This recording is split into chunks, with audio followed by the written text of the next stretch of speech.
I wanted to touch on this because earlier in my pregnancy, I was so confused. The bloat from, I would say, as soon as I found out about 4 weeks until about the third month was so painful and was almost as big as I am now, and I'm 6.5 months. But with that being said, I'm on the smaller side of bumpage. So this is my bump right now. I've had a couple meals today, so it's a little bit bigger, but I'll insert a picture of what it looks like in the morning.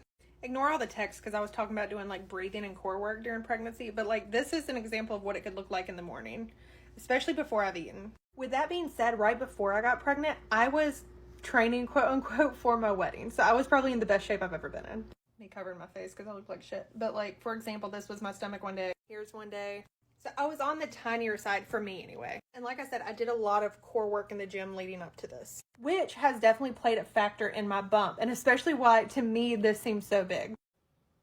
But I was also unaware how big bumps should be by each month because it's different on everyone. So not everyone will be the same month by month.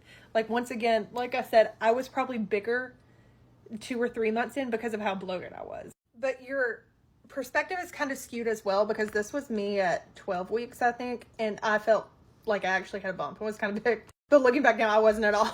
My eyelash was wonky as hell in this too. All of this to say, whatever size bump is normal because everyone's body is different, obviously. Everyone's baby is different.